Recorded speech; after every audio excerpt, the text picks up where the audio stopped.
So you were on air and you said that he's like, he's a demagogue, he's dangerous, he's going to be around for 50 years, long after Donald Trump's gone. For the first time in the campaign, we get a death threat of a man who wants to show up in New Hampshire. Thankfully, the police intervened, got it. The next day, back-to-back days. So my wife's scared enough. The next day, we wake up. It's 3 a.m. We get a call from him. He's my security guard saying, thank God you picked up, because we just got a call that somebody showed up at their house and has 4 dead bodies out. I want to take you back in time. This is to the fourth Republican debate. This was the one where Vivek Ramaswamy was kind of unleashed, if you remember. And he and Nikki Haley really went at it, and they were all trying to gang up on Vivek Ramaswamy because Vivek was doing very well. In the post-debate commentary, Van Jones over on CNN absolutely unloaded on Ramaswamy. Do you remember this clip?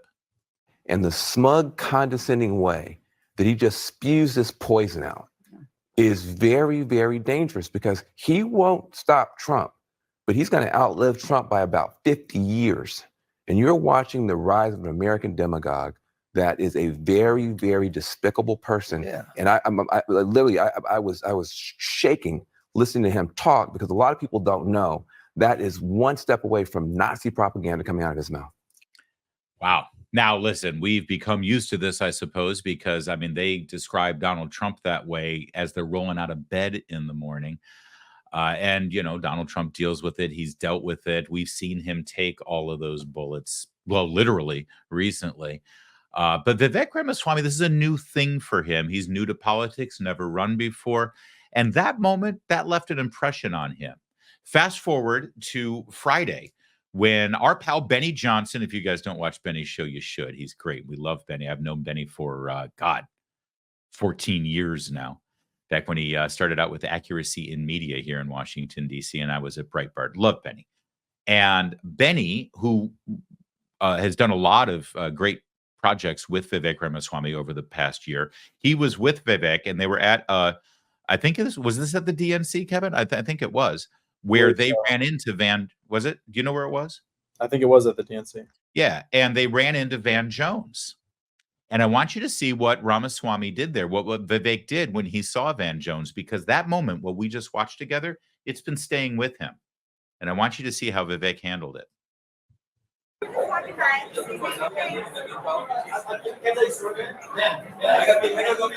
So we got death threats. We got death threats after the thing you said. So that's Van Jones for you. So on air, I actually don't swear. I did it very intentionally that one time. And I want you to just know about it, because I think it's important. So you were on air and you said that he's like, he's a demagogue, he's dangerous, he's going to be around for 50 years, long after Donald Trump's gone. For the first time in the campaign, we get a death threat of a man who wants to show up in New Hampshire. Thankfully, the police intervened, got it. The next day, back-to-back days. So my wife's scared enough. The next day, we wake up. It's 3 a.m. We get a call from him. He's my security guard saying, thank God you picked up, because we just got a call that somebody showed up at their house and has 4 dead bodies out. So that's within 48 hours. And I'm not going to attribute that to your comment, because whatever it is. But for our family, you know what? Publicly I didn't do it, but for our family, yeah, it pissed us the heck off, actually. And so the reality is, I don't try to engage in rhetoric that gets other people in danger of bodily harm. But I do think that if somebody's going to, even if you didn't intend to, provoke that kind of ire on my family, yeah, in that week it landed with me. Now, at the same time, am I going to test? Do I want to set a good example for people in this country of what discourse looks like? I do. And in the heat of a presidential campaign, and I've been open about it since I left the campaign as well. My competitive spirits, sometimes stop us from being able to have the level of discourse we want. And I think you were wrongfully pushed out of the White House for your comments around 9/11, way back when as well. They were misconstrued, exactly. So what I will tell you is this. Yep.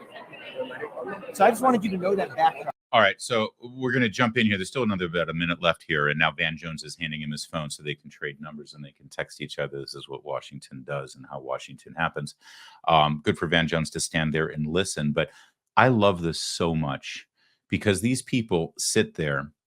They go to their makeup room. They get their bald heads powdered nicely so the sun doesn't beam off of it like you're seeing here backstage. They go to the green room, they drink their espressos and their lattes, and they have all their free craft services food.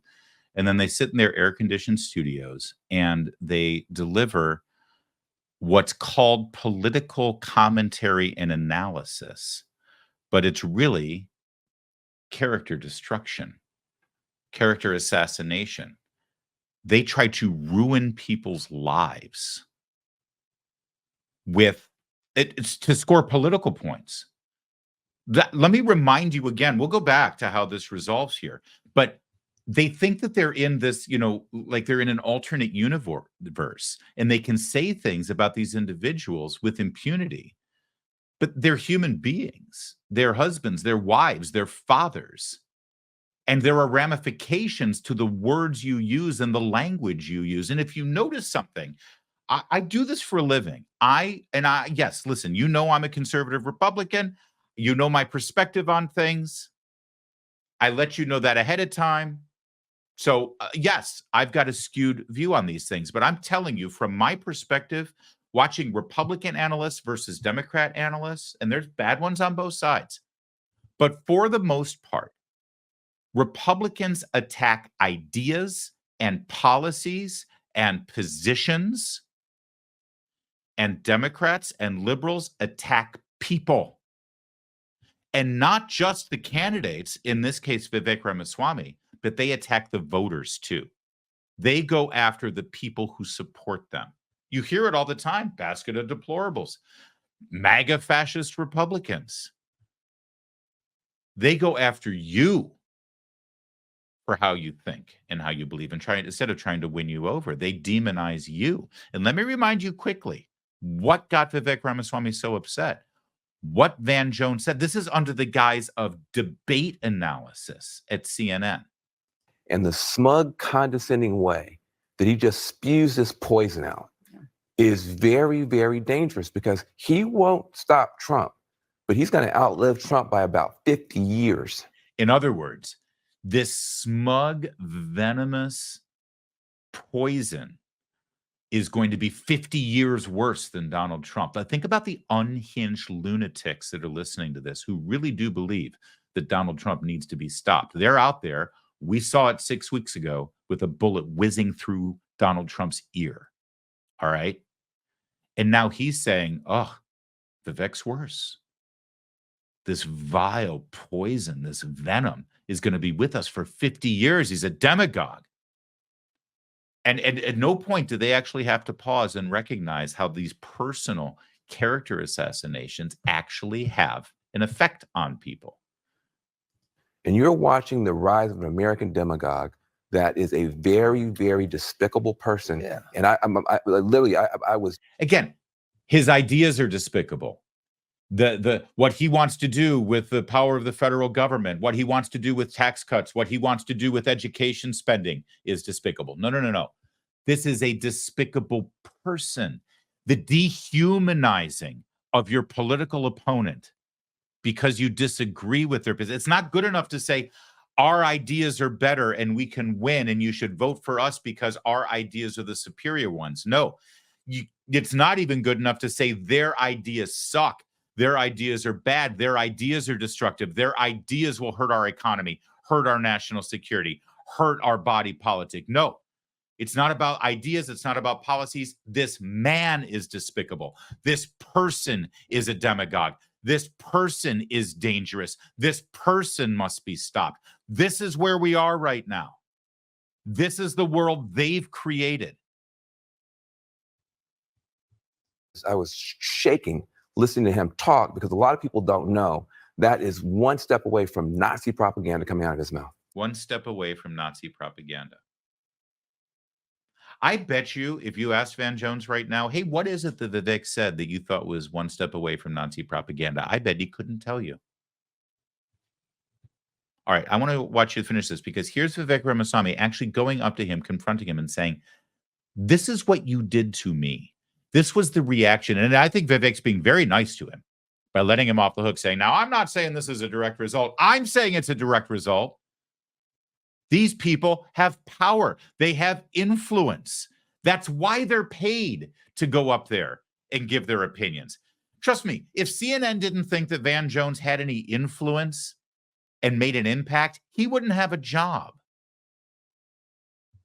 And by the way, Buick and Ford and McDonald's and, grandma falling over and she can't get up, all the ads that you see, the pharmaceutical companies, they all spend handsomely to have ads on CNN when Van Jones has finished talking and before Van Jones gets to talk next time.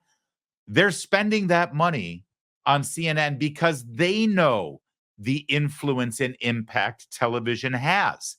They're there because they're trying to sell their product. Van Jones has an impact. He has influence. There are repercussions for what he does and says. And he actually finally had to face it because Vivek Ramaswamy would not have it.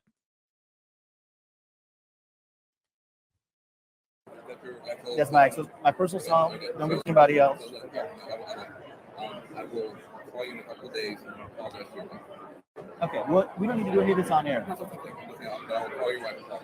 And you know what we can do is you can turn the page and maybe have a chapter to demonstrate what actual good discourse looks like in this country. And that's not just on you, that's on me as well. Okay, that's on two of us. No, hey, it's classy of you to say so. And I hope we can build a friendship. I really mean that. Please do. Okay? Thank you. Take care. All right, so now's the time when I have to